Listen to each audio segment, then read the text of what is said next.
AC circuit शुरू करते हैं। अच्छा, एसी सर्किट शुरू करने के पहले ना एलसी ऑसिलेशंस देखते हैं।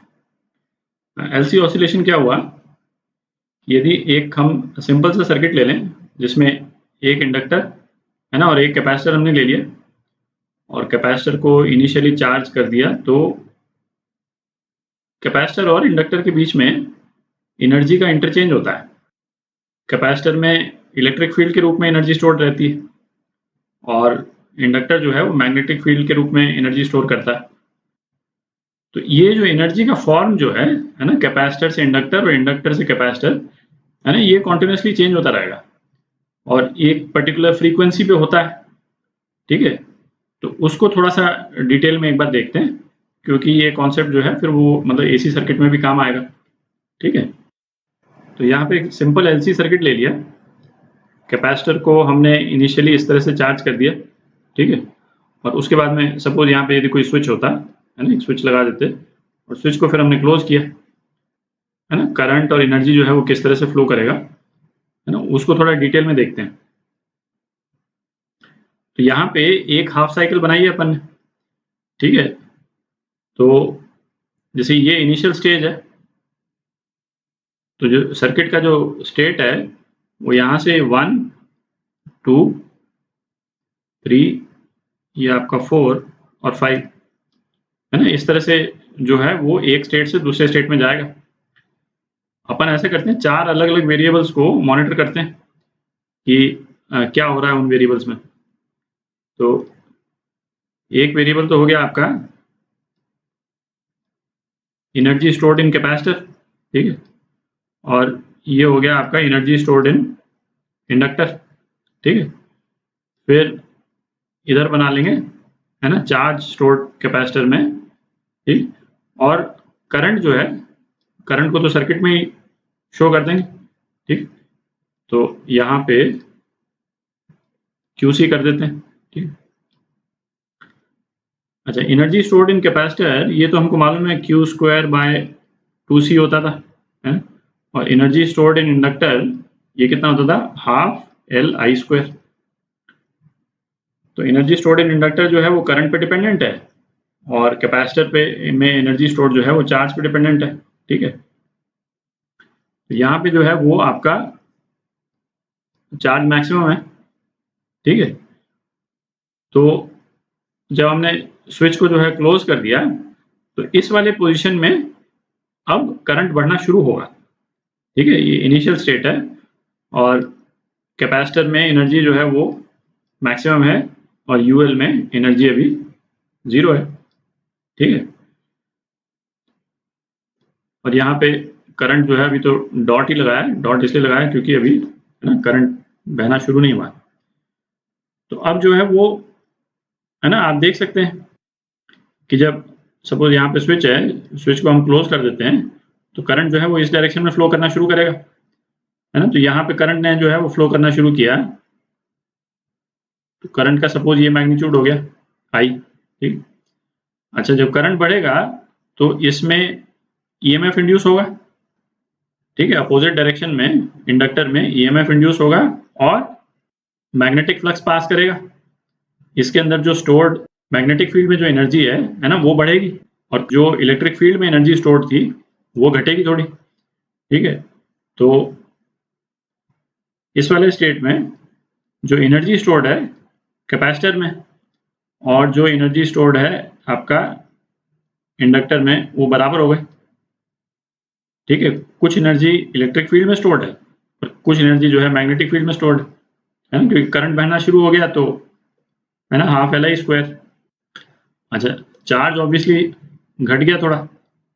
ठीक, ये जो अपन अभी क्वालिटेटिवली डिस्कस कर रहे हैं ना, इसको, है ना, अगले वीडियो में अपन फिर इसका ग्राफ बनाएंगे और है ना बिल्कुल प्रिसाइज टर्म्स में देखेंगे कि ये वेरिएशन जो है वो किस तरह से हो रहे हैं।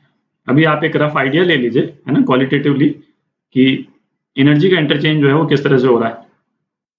अच्छा, फिर उसके बाद में स्टेट आएगा कि चार्ज तो खत्म हो गया इसके अंदर, है ना, चार्ज डिप्लीट हो गया और जो एनर्जी स्टोर्ड है कैपेसिटर में वो भी 0 हो गई। ठीक है, वो तो चूंकि चार्ज को फॉलो कर रही है एनर्जी सीधा।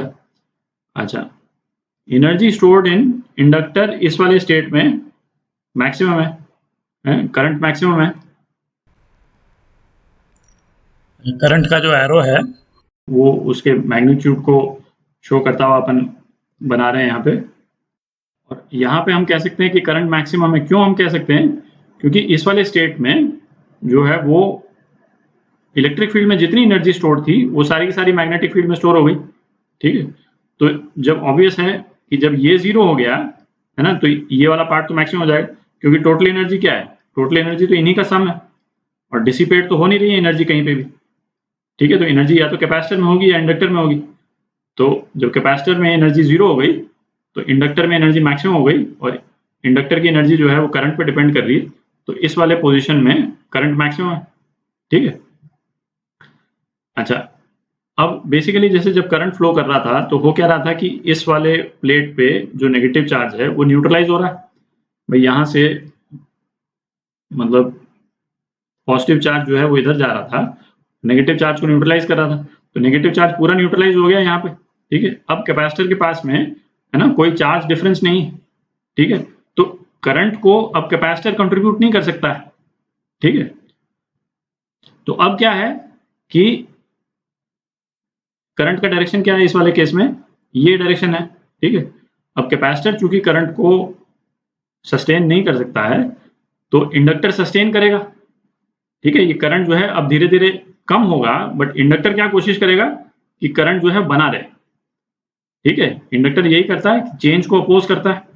ठीक है, तो अभी भी करंट जैसे इस वाले केस में इंडक्टर कोशिश कर रहा है कि इसके पास में जो एनर्जी स्टोर्ड है उससे इस करंट को बना के रखे। ठीक है, हालांकि कम हो गया करंट है ना, पर ये है ना इसका एफर्ट है कि करंट को बना के रखेगा। तो इस वाले स्टेट में क्या हो गया? एनर्जी का इक्वल डिस्ट्रीब्यूशन हो गया, कैपेसिटर में इतना और इंडक्टर में भी इतना। ठीक है, ये एनर्जी स्टोर्ड इन कैपेसिटर और ये आपका एनर्जी स्टोर्ड इन इंडक्टर।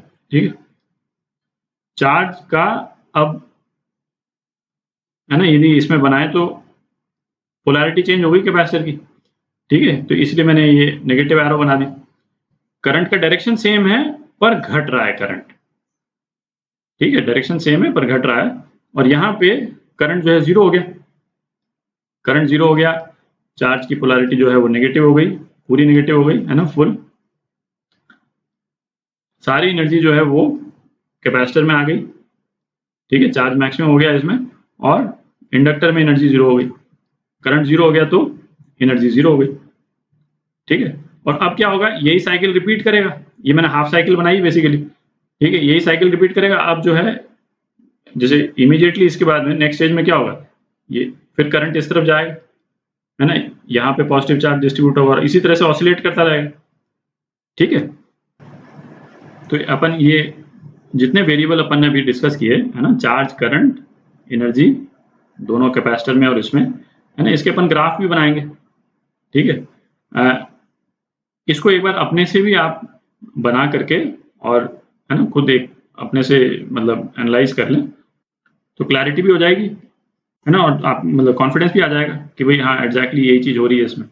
ठीक है, अच्छा, अब ऐसा करते हैं कि ये जो हमने कहा ना ये ऑसिलेट करता रहेगा इलेक्ट्रिक फील्ड और मैग्नेटिक फील्ड के बीच में एनर्जी जो है, तो उस ऑसिलेशन की फ्रीक्वेंसी क्या है उसको निकालते हैं।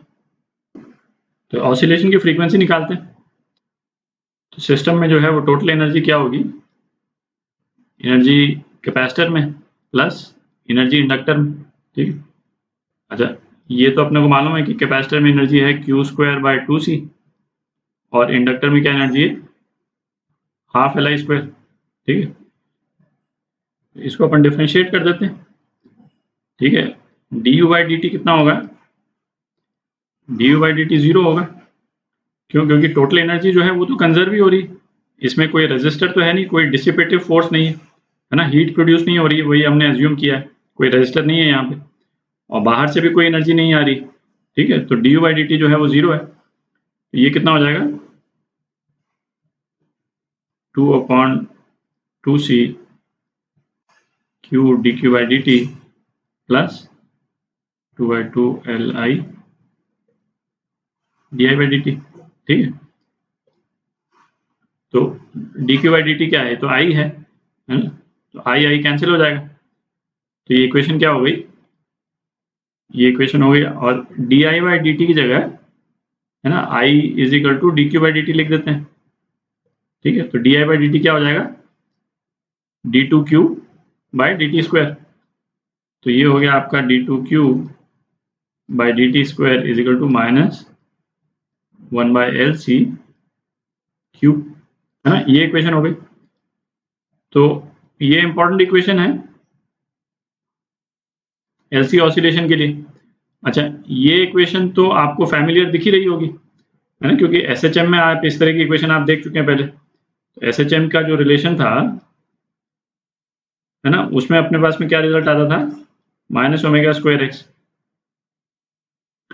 कोई भी इक्वेशन इस वाले फॉर्म में यदि हो तो उसका सॉल्यूशन क्या होता है, वो अपन ने देखा था, है ना, X is equal to A cos omega T plus 5, ठीक है, ये सॉल्यूशन हुआ करता था।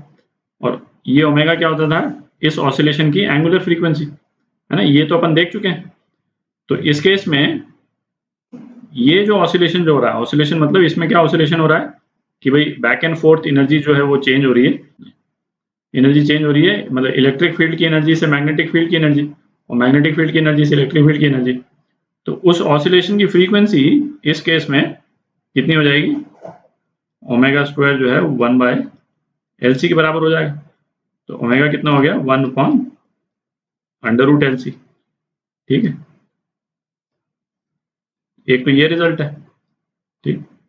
अच्छा, अब हम Q की इक्वेशन लिख सकते हैं, है ना, टाइम डिपेंडेंट इक्वेशन चार्ज की क्या हो जाएगा, शुरू में सपोज Q नॉट चार्ज दिया हमने कैपेसिटर को, और t इज इक्वल टू 0 पे हम यहाँ से शुरू कर रहे हैं जहाँ पे Q मैक्सिमम है, तो इसको हम कर देते हैं cos ओमेगा t, ठीक है। तो ये आपकी Q की इक्वेशन हो गई।